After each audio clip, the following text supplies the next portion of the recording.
Hey there, welcome back. I wanted to create a mini session about memory when working with large language models. And memory with these large language models is different from how we think of human memory, but there are a lot of different implications for large language models having memory, especially when it comes to data protection and privacy. Now, I've heard from a couple people in AI Dream Team that when you're asking Gemini or Claude to remember something, that it's coming back and saying that it doesn't have that capability, even though these companies have announced that they are indeed rolling out new memory features. And that's something that ChatGPT had already done quite a while ago, and it refers to it as memory. And so there's been a little bit of competition in a lot of different ways, but also in this space of memory. I haven't personally seen this where you're getting the response that it can't remember something, but I know, especially on the pro versions, there is indeed memory that's built into it, which you can think about more from a contextual perspective, that it does know things about you from previous conversations and it is able to reference those things. And this is one of those aspects of large language models that you will continue to see evolve very, very quickly. So even if you're getting this response that it can't remember something, I want to show you a few things and just know that this will continue to evolve, and that what really, really matters here is that you are continuing to use the 3Cs prompt framework and that you are including cues when you want AI to generate outputs that you can use in your business. And I want to encourage you to use things like custom GPTs or the project if you're using Claude, and Gemini now has gems, although gems are not as advanced as Claude projects or custom GPTs in ChatGPT on the advanced plan.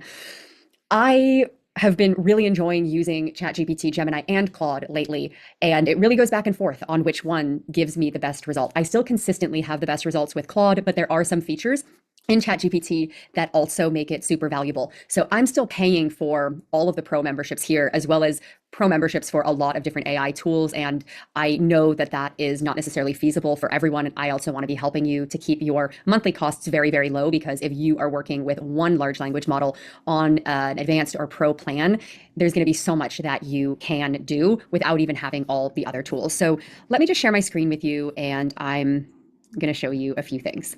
So with Gemini,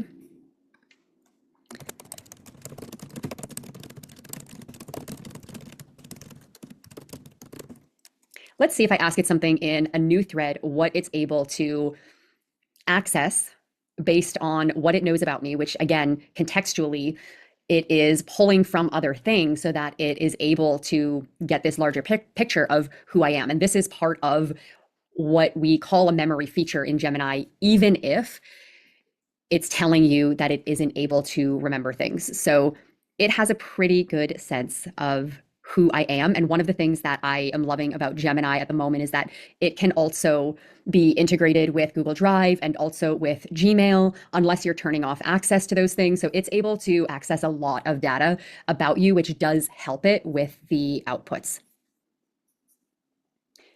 Now, let's try, without going into a full prompt, if it can reference something for, say, a social media post.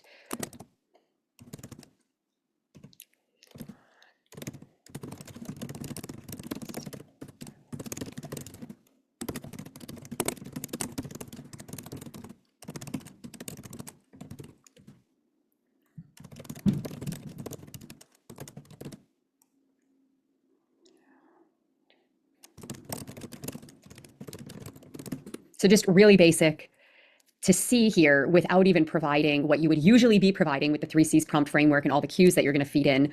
I just want to see what it's able to pull and reference for something like this.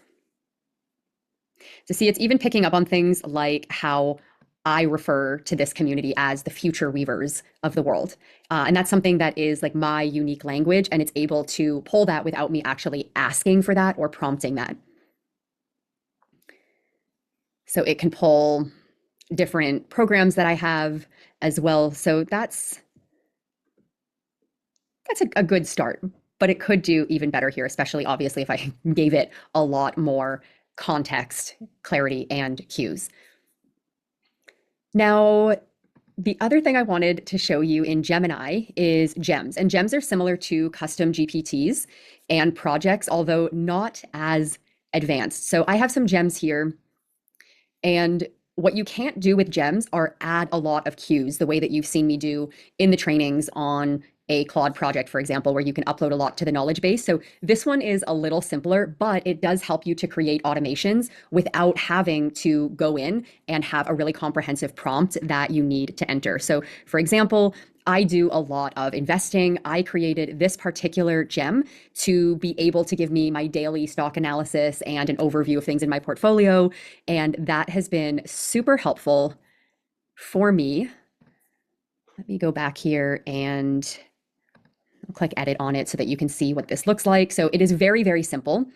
And here in the instructions, I have followed the 3Cs prompt framework and uploaded a very comprehensive prompt about everything that I want it to be able to do. Again, I can't upload any documents here. I'm sure that will be coming in the future, but it does help me still to automate things. And that is going to be what ends up saving you a lot of time.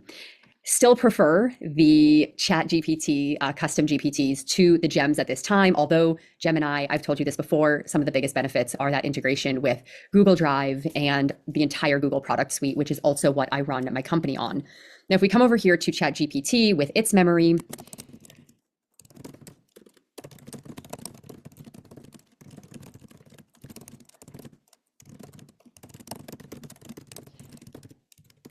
let's see how the response differs.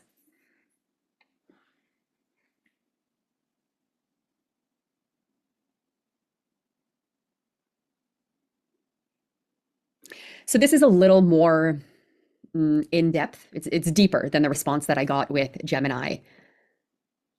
And that is a reflection on the memory that ChatGPT has and its ability to cross-reference from everything that you've given it in the past, unless you turn off that feature, which you also have the right to do. So if you go to your settings, you're able to, here in personalization, you're able to turn off memory if you want to, and you're also able to clear ChatGPT's memory. It's something you can do from time to time if you want for your own data protection and privacy. Just know that then it's not going to be able to go back through all these conversations that you've had with it. And then coming over to Claude, this is what I mean when I'm referencing the projects, how you can upload the knowledge base here and you can use the automation that you've created in the project and through the custom instructions that I've shown you how to do in the other trainings. Like, this is what you want to be using for when you are creating content. So when I say that you should have conversations with your large language model and go back and forth, it helps it to get to know you better. That is still not a substitute for setting up these automations in projects and in custom GPT, maybe in gems as those continue to evolve as well. And the other thing that you can remember is when you have that initial conversation and the back and forth that I encourage you to do in this program, what you can do is put that whole thread. So keep it in one thread. If it's in Claude or if it's in ChatGPT, though, it will definitely have the memory and cross-reference a lot of previous posts. If you're in Gemini, have the conversation in one thread. I also like the app version so much better. And the reason why I like the app version is because of the audio functionality in the apps on your phone for Claude and Gemini and also ChatGPT. So have the conversation back and forth, and then you can put those conversations into a Google Doc and you can save that in your AI cues folder that we've talked about so that you always have cues that are ready to go when you're creating a prompt for something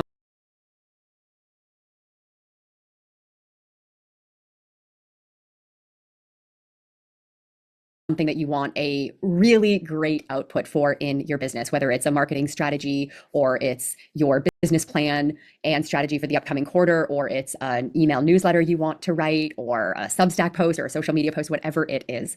So you can have your conversations in a doc so that you can just put this in as a cue. And that way, if you have any doubts at all about the memory, or if you are using Claude, which isn't as advanced yet in the memory, although it's something that is being worked on like every single day. And there have been announcements that there are going to be more and more features coming out for that. So at the time of this recording, I would say ChatGPT is best for memory. And there are still a lot of ways around it if you're using another platform, including by having conversations stored in your AI cues folder. Make sure you continue to build that out. And that way you can easily upload it. If you're creating a project, you can also add it as content, right? So if I'm having a conversation back and forth with an LLM, and that conversation would be really valuable information for future automation. So this is my Claude content creator for when I'm writing content, whether it is a newsletter. whether it's a newsletter, a social media post, whatever it is, I can have this content creator write it. And I'm going to say conversations.